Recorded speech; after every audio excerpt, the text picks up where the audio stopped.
မင်္ဂလာပါဒီနေ့မှာတော့အရှိခံအကြဆုံးဖြစ်တဲ့အိဖာရောစပီထေက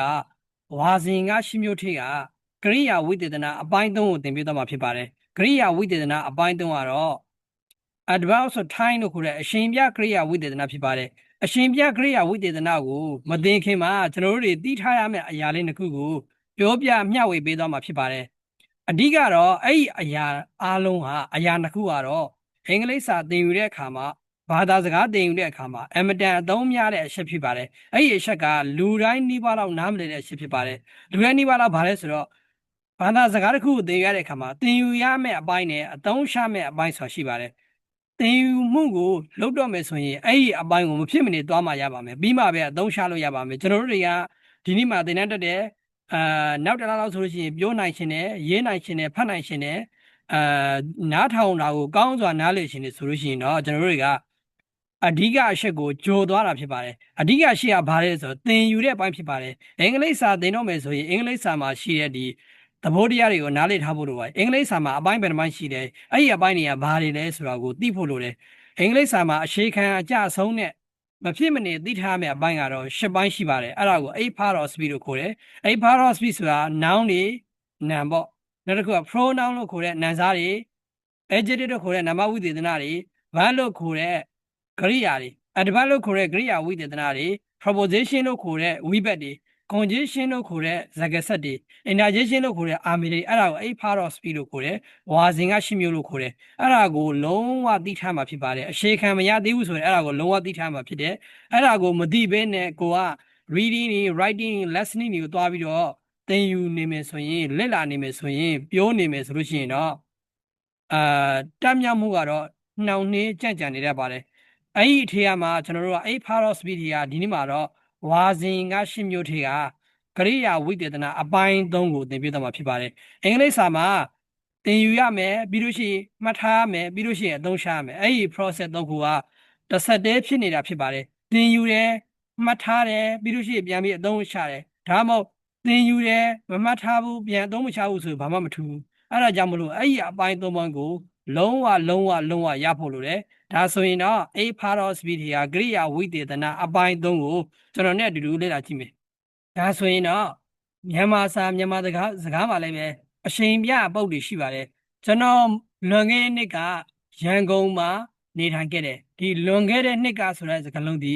အချိန်ပြစကားလုံးဖြစ်ပါတယ်ကျွန်တော်မနေ့ကဈေးကိုသွားခဲ့တယ်အဲ့ဒီမနေ့ကဈေးကိုသွားခဲ့တယ်မနေ့ကဆိုတဲ့စကားလုံးဒီအချိန်ပြဖြစ်ပါတယ်ဒီလိုပါပဲမြန်မာစကားမှာမြန်မာစာပေမှာအချိန်ပြပုတ်တွေရှိသလိုအင်္ဂလိပ်စကားမှာလည်းအချိန်ပြပုတ်တွေရှိပါတယ်ဒါပေမဲ့အချိန်ပြပုတ်တွေကဒီကရိယာဝိသေသနာကိုတွားပြီးတော့အထူးပြုတဲ့အခါမှာကရိယာဝိသေသနာဖြစ်လာပါတယ်အဲ့ဒီကရိယာဝိသေသနာအကြောင်းကိုလည်းကျွန်တော်တို့သင်ပြီးသွားပြီဖြစ်ပါတယ်အခန်း1မှာဒါဆိုရင်အချိန်ပြပြီးတော့ကရိယာကိုဖော်ပြတဲ့ဒီကရိယာဝိသေသနာဘာတွေလဲဆိုတော့ဒီမှာကြည့်ထားမှာဖြစ်ပါတယ် now အခု presently အခုလောလောဆယ် soon မကြာမီ yesterday မနေ့က today ဒီနေ့ tomorrow မနေ့ဖြန် recently မကြာသေးမီက today တိုင်အောင် last year လွန်ခဲ့တဲ့နှစ်က all day တနေ့ကုန် whole year တစ်နှစ်ကြာအောင်ဒီစကားလုံးတွေကအချိန်တွေကိုဖော်ပြပြီးတော့ကရိယာကိုအထူးပြုတဲ့ကရိယာဝိသေသနာတွေဖြစ်တယ်ဒါကြောင့်မလို့ဒီစကားလုံးတွေကိုထပ်ပြီးတော့မှတ်ထားရမယ်အဓိပ္ပာယ်ကတော့အချိန်ကိုဖော်ပြပြီးတော့ကရိယာအထူးပြုတဲ့ကရိယာဝိသေသနာကိုအချိန်မြကရိယာဝိသေသနာလို့ခေါ်တယ်တနည်းအားဖြင့်အင်္ဂလိပ်လိုပြောမယ်ဆိုရင်တော့ adverb ဆို time လို့ခေါ်တယ်အချိန်ပြကရိယာဝိသေသနာပေါ့ now အခု presently အခုလောလောဆယ် soon မကြာမီ yesterday မနေ့က today ဒီနေ့ tomorrow မနေ့ဖြန် recently မကြာသေးမီက today တိုင်အောင် last year လွန်ခဲ့တဲ့နှစ်က all day တနေ့ကုန် whole year တစ်နှစ်ကြာအောင်ဒီစကားလုံးတွေကအချိန်ပြကရိယာဝိသေသနာဖြစ်တဲ့အချိန်တွေကိုဖော်ပြမယ်ကရိယာတွေကိုအထူးပြုမယ်သူရဲ့အလုပ်ကနှစ်ခုဖြစ်တယ်အချိန်ကိုဖော်ပြပြီးတော့ကရိယာအထူးပြုတယ်အဲ့လိုမျိုးဆိုလိုတာဖြစ်တယ်အချိန်တွေကိုဖော်ပြပြီးတော့ကရိယာအထူးပြုတဲ့စကားလုံးတွေကများစွာရှိပါသေးတယ်ဒါပေမဲ့တော့ဒီနေ့မှာတော့ထင်ရှားတဲ့စကားလုံးတွေကိုပဲအဓိကထားပြီးတော့ကျွန်တော်တို့သင်ပေးသွားမှာဖြစ်တယ်နောက်ထပ်တစ်ခုကတော့ for hour 4နာရီကြာအောင် this morning ဒီနေ့မနေ့ next year နောက်လ early ဆို late နောက်ကျစွာစင့်ကလေးက daily နေ့စဉ် yearly နှစ်စဉ် monthly လစဉ် weekly အပတ်စဉ် in 1991 1990 တခုမှာ on Sunday တနင်္ဂနွေနေ့မှာ in 6 close 6နာရီမှာဒီစကားလုံးတွေကအချိန်တွေကိုဖော်ပြပြီးတော့ကရိယာကိုအထူးပြုတဲ့ကရိယာဝိသေသနာတွေဖြစ်တယ်ကရိယာဝိသေသနာအထူးပြုတဲ့ကရိယာဝိသေသနာမှတ်ထားရမယ်မှတ်ထားပြီးတော့ဘာလုပ်ရမလဲဆိုတော့ဝတ်ကြတွေနဲ့တွဲပြီးတော့အသုံးပြုတဲ့ပုံစံလေးတွေကိုကျွန်တော်တို့လေ့လာကြည့်မယ်ဒါဆိုရင်တော့နောက်ဆုံးတစ်ခေါက်နေပြီဒါလေးကိုကြည့်ကြအောင်for hour 4နာရီကြာအောင် this morning ဒီနေ့မနေ့ next month နောက်လ early ဆို late နောက်ကျဆို sing ကလေးက daily နေ့စဉ် yearly နှစ်စဉ် monthly လစဉ် weekly အပတ်စဉ် in 1991 1990 တခုမှာ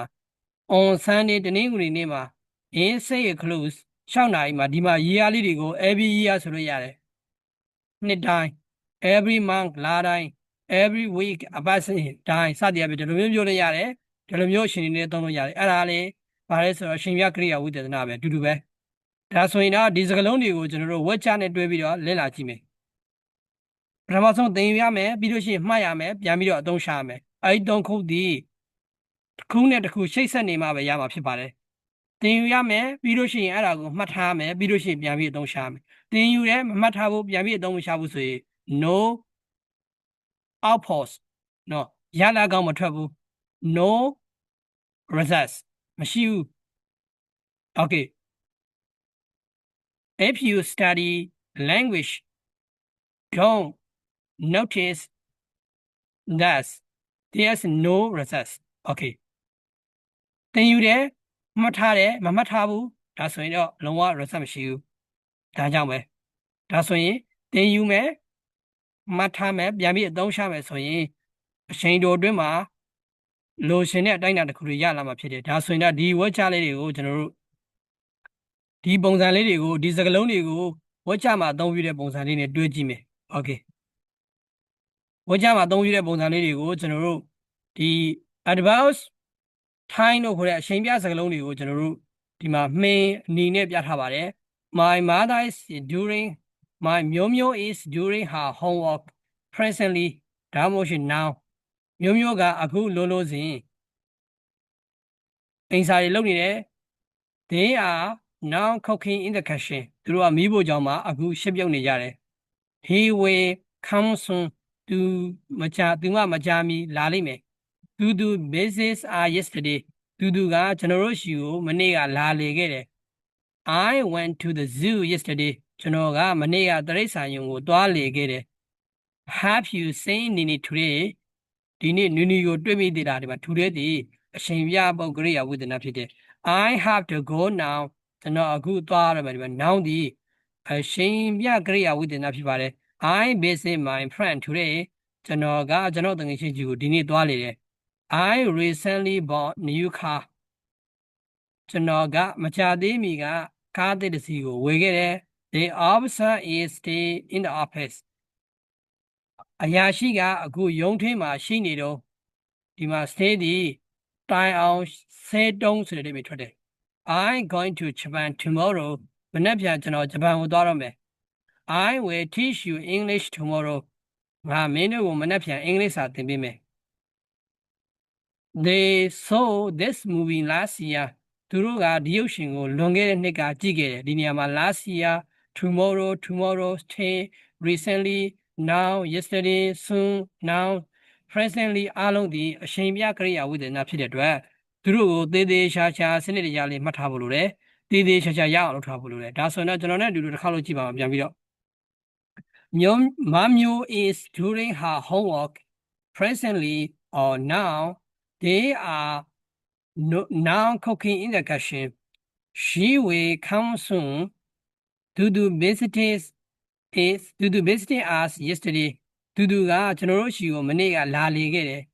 I went to the zoo yesterday ကျွန်တော်ကမနေ့ကတိရစ္ဆာန်ရုံကိုသွားခဲ့တယ် Have you seen Nini today ဒီနေ့မင်း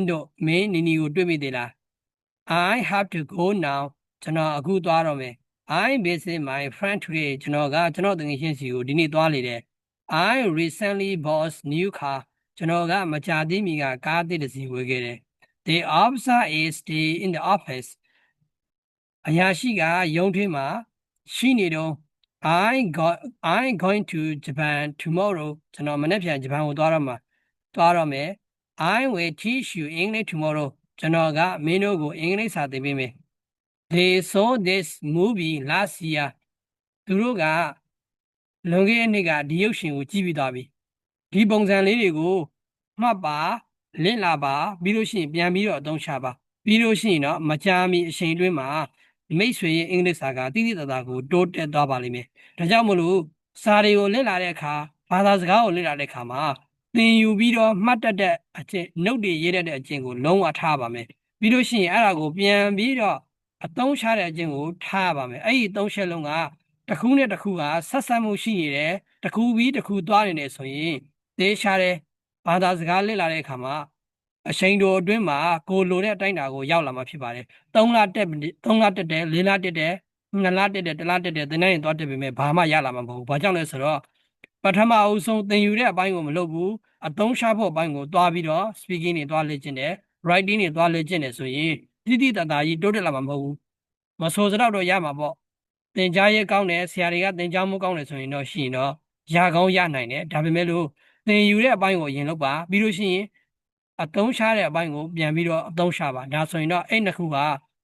side by side တစ်ဖက်နဲ့တစ်ဖက်ညီမျှပြီးတော့အလွယ်တကူ